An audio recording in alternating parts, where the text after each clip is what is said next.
There is a movie called Braid that follows the story of three girlfriends who have been playing a game together for many years. In one scene, they are in the woods next to a car with hidden engines and an open trunk, while wearing masks and goggles. They dig a deep hole and proceed to fill it with bags of an unknown substance, which appears to be bloody. The next scene shows one of the women, Pritula, calculating the amount of the substance they have and how much they can sell it for. As she does so, she also offers some lanes of cocaine to the others. The girls are unable to enjoy their success and wealth due to the fear of a bleak future and potential danger. Suddenly, the peace is shattered by the sound of the police announcing their arrival. Wisely, the girls choose not to open the door and instead make their escape through a window onto the fire escape to evade the law enforcement officers. However, in their haste, they were unable to take their valuable possessions worth nearly $100,000 with them. As a result, the criminals who stole the items are now attempting to sell them to ruin the film's financial position and potentially even steal someone's purse. Pritula finds herself on a train as an accidental fellow traveler. The captain reports to the bar girls on the phone while the conductor asks Pritula for a ticket. Since she doesn't have one, she has to pay in a non-monetary way. However, the payoff turns out to be unexpected as the conductor submits to the girl's nomination and licks her feet. Later on, Pritula is seen tittying herself up in front of a mirror, while images from her distant past flicker in her mind. As a child, she used to play with a toy railroad and run around near an old mansion. When they arrived at their destination, the girls discussed their plans further. A homeless man near the train station laughed at them and commented that witches always return to that place. Meanwhile, they had only 2 days left to return the missing goods to the dealers and pay for them. Their plan was to sneak into the house of a wealthy friend from their childhood, with whom they had been friends with all the cars. There is a safe hidden somewhere in the mansion that contains money. However, in order to gain access to it, you must agree to play a game with the mistress where you assume the role of her daughter. The game involves acting out a scenario where the mistress plays the mother who takes her daughter to the doctor. As an adult, it is crucial to fulfill the mistress's desires with great care. This includes changing clothes inside a taxi cabin and even walking separately from Ildar, who is wearing his school uniform. Once inside the mansion, the mistress will expect you to greet her as if she is your longtime mother, but you must not call her by her real name. As the mother struggled to feed her daughter in the car, she scanned the interior, taking note of any potential hiding spots for a safe. Meanwhile, Pritula, who was a doctor, was gearing up to participate in a game. She stashed her phones in the mailbox and readied her tools for the journey, all the while recalling the 3 rules. The first rule applied to everyone, the second rule prohibited outsiders, and the third rule was that there was no escaping the game.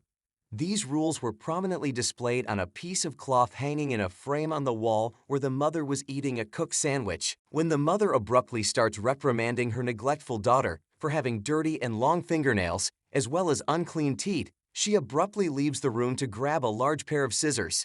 Masha comes to the rescue, but just then the doorbell rings and it's Dr. Pritula. The friends put on a car show for the hostess, but it concludes with a reminder that everyone needs to take turns. The mother doesn't appreciate the superficial inspection of her supposedly sick daughter. She is adamant about a more comprehensive assessment that involves a reflex test using a hammer instead of just a simple soap point. The hammer is used to strike a particular point on the body to check the reflex. This action results in the meat being smashed or causing blood to flow, which in turn gives her a sense of satisfaction. The wall is adorned with children's drawings, one of which depicts the examination that had just taken place. However, the other drawings are quite alarming, featuring images of police cars and people on operating tables. A concerned mother invites a doctor over for dinner and requests him to prepare an unusual soup. After serving it and getting her daughter to join in, she offers to escort the exhausted doctor to his room. Left alone, she experiences vivid memories akin to hallucinations. Meanwhile, Petula hears a noise from her bed and investigates, discovering long drinking pills in the kitchen. The mother, in a state of distress, takes a knife from the sink and self-harms by slicing her neck with a spoon. The doctor requests her to remain close, citing her safety as the reason. Later, she kisses her friend and they enact a fake intercourse with an imaginary male doctor on the table. The next day, Taida attempts to pick the lock on the mailbox while her table wobbles near the male person present. She contemplates how much the landlady compensated the doctor for the visit, but the envelope contains only counterfeit money drawings, which causes her frustration.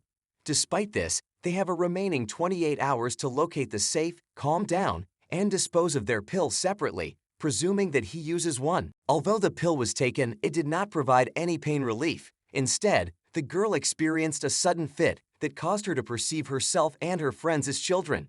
Pritula, having witnessed this, closed the pill container and departed for the house.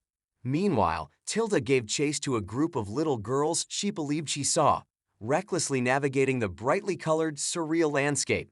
Memories of the past began to haunt her, such as the recollection of being in a treehouse with the girls and feeling frustrated with their childish game. Daphne and her engage in an argument, which escalates when Tilda pushes her with excessive force, causing the hostess to fall to the ground.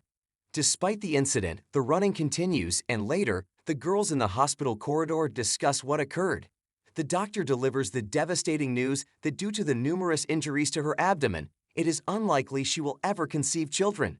Fast forward to an adult standing in front of a closet filled with pregnancy tests. Meanwhile, stoned Pritula steals the mansion, frantically grabbing at the walls. In another scene, she envisions her keys on a train, struggling to locate the car keys within the owner's bedroom. In an attempt to retrieve her friend, she rushes out onto the street and pulls her towards the car in hopes of escaping. However, they are abruptly attacked with a baseball bat, rendering them unconscious. Meanwhile, Detective Siegel readies himself for another day on the job, trying to consume his breakfast consisting of either leftovers from the previous night's meal or the meal itself. Subsequently, he settles into his police car with a toy hanging from the rearview mirror, the very same one gifted to him by the girls many years ago. This toy continues to dangle as he embarks on his daily duties. In the workplace where the interview is taking place, there are notices for two girls who are wanted for drug trafficking hanging on the walls. The interviewer receives a phone call and informs the caller that he will handle the case personally.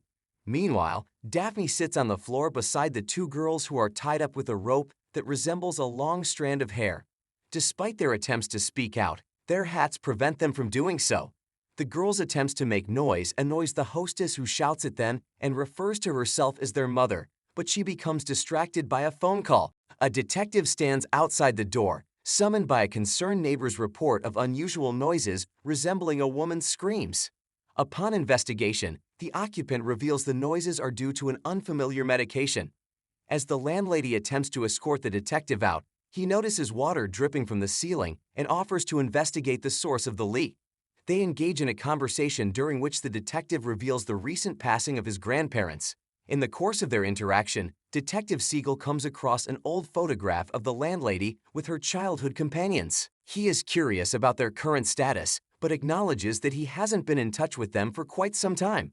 She becomes upset and reacts excessively with emotion. The detective infers that she possesses information and queries her about their whereabouts. The landlady initially declines to respond, but a commotion from the second floor interrupts them. A man is attempting to investigate something, but his efforts are halted by a forceful demand for a search warrant. The town's self-proclaimed lunatic presented a surprisingly cogent argument to the detective, imploring him to leave and not risk tarnishing his reputation by reporting any wrongdoing. Despite diligent efforts to secure the premises by boarding up the windows, discovering what was happening inside remained a challenge. Meanwhile, Ildar scoured the house in search of a safe, eventually crossing paths with the detective in the dining room. It was there that the hostess revealed her desire to play a game, reciting a riddle poem. In the event that the guests emerge victorious, she will shoulder all the responsibility. Otherwise, the consequences will be dire. Despite not fully comprehending the gravity of the situation, Pritula urges herself to persist with her search for a clue, while simultaneously diverting her mother's attention. She scurries around the mansion until eventually stumbling upon a safe embedded within a wall. Through utilizing the numbers gleaned from each clue, she successfully cracks the safe, uncovering an inheritance within. Together with the body, Pritula and her companion flee the premises under the veil of darkness. The heroines attempt to stop a car on the highway, but are unsuccessful due to the unwillingness of drivers to pick up hitchhikers. They eventually find a motel on the side of the road to rest, but an argument breaks out between them. While in transit, Pritula is struck by a car, and the following scene shows her confined to a chair.